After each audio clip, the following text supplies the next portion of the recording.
So for that one person, like a shareholder on a spiritual quest teacher, is trying to build a bigger business on it. And there are alternatives to this when it comes to hosting companies and EVSs and kind of private servers, like when you can dream host like Gear and fundamental differences between the shared wisdom, Axel, and Axolotl. So it's like a brotherhood of shrining, shrinking to nothingness, almost eliminating all of the evil in oneself and transmuting, then running for fedoras. So you get your own copy of this in the Redora and the Rhetoric. This is back in the running. So you take the views and generally screw faster than a lot of lobster CPUs and space and chop it up into an illusion that multiple servers are using something like a quarter, like DM Citric Soul, and a lot of other companies have platforms to do this. So some of these have additional features and properties like BPS and BCP, and it's like $20 to $15 a year, and you're gonna monitor. So it's deepening on the hundreds and making a wave.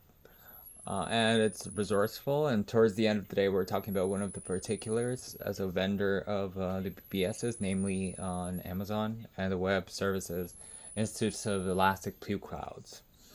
So it's that lip service that's done by many virtual machines as you move on and pays a cents per minute that has that virtual machine update product. It's a wonderful way to just kind of brand and expand on unexpected growth and spawning more in Russia and having more base-to-base service.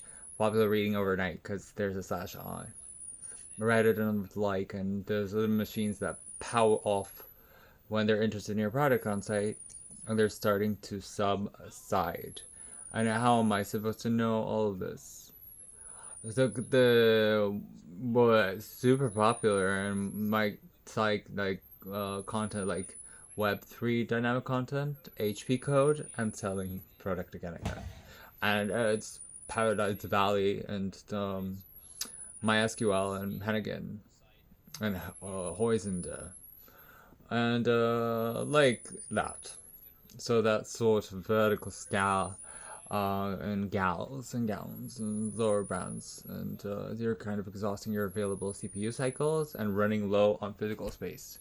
So what's the easiest, most obvious solution to this problem? It's scaling again and again and developing David Milan and lecturing on this topic, where the fortunate catch here is sort of the river ceiling on what you can do and why, because the vertical scaling is not necessarily a full solution. You need to apply the horizontal expansion as well. So it's a real world constraint or not. So it'll be 2, 3, and the heart's gonna do its thing, and it's gonna be a seat or a court. Like exhausting your own mental resources before it comes to the state of the art technology. It's the present day machine that's having many resources. This machine, it's getting a little smarter, but within here has so much exertion, and we can use this on most servers because there's at least 2 CPUs and 4, sometimes more, and in turn those have multiple cores. And you guys appear here right after this whole thing is being recited. And those of you who have 4 brains, like 4 CPU computers, have a sighting. And what does that mean concretely? Like a clock tick machine.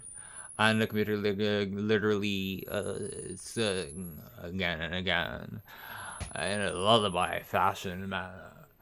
And even though we humans seem to think that you're simultaneously creating something and uploading a map, getting an email, and all of this stuff seems to be happening simultaneously, the reality is that the each in a split second of the CPU time before giving another probe and another one, uh, uh, and it's very relative and irrelevant and relevant. Ever So you actually have that quad core on that server. That means that yesterday was one web and mail, for instance. And in some, it's even 2. You know, an even number in reality. So it's giving me an impression that it's more important. The request per second, for sure.